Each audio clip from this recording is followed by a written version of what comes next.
যার অন্তরে সরিষা পরিমাণ অহংকার থাকবে সে ব্যক্তি জান্নাতে যাবে না।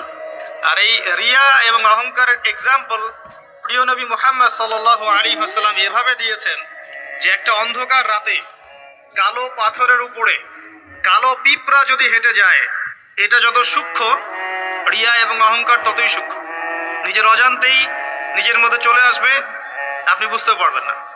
যেটা আমরা ছেড়ে এসেছি 1400 বছর আগে, ওটাই ইসলাম। এখন আমরা যা করছি এর সবকিছু ইসলাম না। আমরা আমাদের ইসলামিক লেবাস পোশাকে যা করছি এগুলো সবকিছু ইসলাম না। 1400 বছর আগে যা ছিল ওটার নাম ইসলাম, প্রকৃত ইসলাম। এখন পালন করছি কথিত ইসলাম। কিরকম? যেগুলো করতে ভালো লাগে সেগুলো করি, যেগুলো করতে সমস্যা হয় সেগুলো করি না। আল্লাহ পাক সূরা বাকারার মধ্যে বলেছেন 85 এবং 86 নম্বর আয়াতে, بعد أعوذ بالله من الشيطان الرجيم أفتؤمنون ببعض الكتاب وتكفرون ببعض। তবে কি তোমরা আল কোরআনের কিছু অংশকে মানো আর কিছু অংশকে মানো না? আল্লাহর কিতাবের কিছু অংশকে মানো, কিছু অংশকে মানো না। فما جزاء من يفعل ذلك إلا خزي في الحياة الدنيا। যারা এমন কাজ করবে, আল্লাহর কিতাবের আল্লাহর বিধানের কিছু অংশকে মানবে, কিছু অংশকে মানবে না, তাদের জাযা বা প্রতিদান হচ্ছে এই দুনিয়াতেই আল্লাহ পাক তাদেরকে লাঞ্ছিত করে দিবেন। বলেন নাউযুবিল্লাহ। ওয়া ইয়াউমাল কিয়ামাহ ইউরাদ্দুনা ইলা আশাদ্দিল আযাব। আর কিয়ামতের মাঠে তাদেরকে সবচেয়ে মর্মান্তিক শাস্তি দেওয়া হবে। আবারও বলেন নাউযুবিল্লাহ। বাস্তবতা দেখেন, 90% মুসলিমের কান্ট্রি বলি আমরা, নিজে আপনি দেখবেন 90% মানুষ নামাজ পড়ে না। এমনই হয় বাস্তবতা। আর যারা 5 ওয়াক্ত নামাজ পড়ে দেখবেন বিনয়ী হয়, অহংকার মুক্ত হয়, নীরব থাকে, ঝামেলা এড়িয়ে চলে। পৃথিবীর ম্যাক্সিমাম মানুষ যদি বলে যে সুদ হালাল, হালাল হবে? জেনা হালাল, হালাল হবে? মদের লাইসেন্স দাও, দেওয়া যাবে? একটা আল্লাহর বান্দা যদি দাঁড়িয়ে বলেন যে মদ হারাম, সুদ হারাম, জেনা হারাম, সেটা হারাম থাকবে না? এটা আল্লাহ পাকের বিধান। যখন আপনি অডিয়েন্সকে বলবেন আল কোরআনের আলো ঘরে ঘরে জ্বালো, আপনারা সবাই রাজি আছেন? বলবে হ্যাঁ, সবাই রাজি আছে। আর প্রত্যেকের ঘরগুলো ঘুরে দেখেন, প্রত্যেকটা ঘরে একটা করে মানুষ পান কিনা যে পবিত্র কোরআন বিশুদ্ধ করে তেলাওয়াত করতে জানে।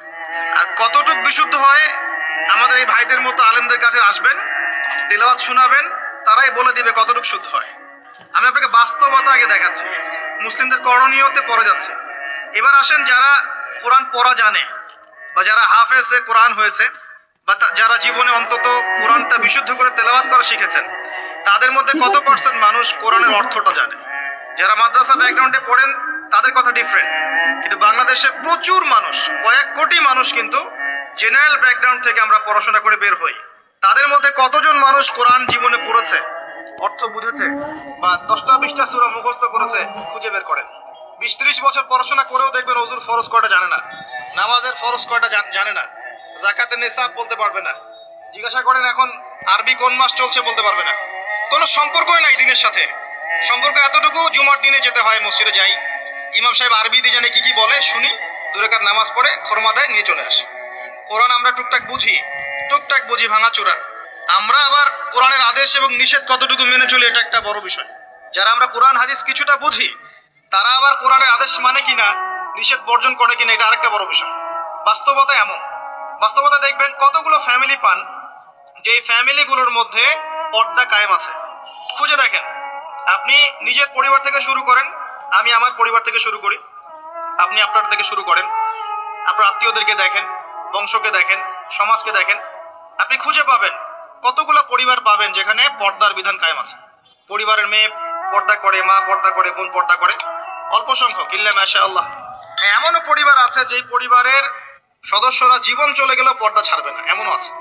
এমনও পরিবার আছে পরিবারের প্রত্যেক সদস্য আলেম। এমনও পরিবার আছে যে নামাজ না পড়লে পরিবারে ভাত দেওয়া হয় না, এমনও আছে। এগুলোর সংখ্যা কত? নিতান্তই কম, নিতান্তই কম। বাস্তবতায় আসেন আপনি, বাস্তবতা এমন, এগুলোর সয়লাভ চলছে। আবার একটা বড় ইস্যু বলি, মুসলিমদের কথা বলছি, আপনি প্রত্যেকটা পরিবারের জরিপ চালিয়ে দেখেন কতগুলো পরিবারে হালাল রিজিক ঢুকছে। হালাল রিজিক, মাথার ঘাম পায়ে ফেলা হালাল রিজিক পরিবারে ঢুকছে, হালাল খেয়ে পরিবার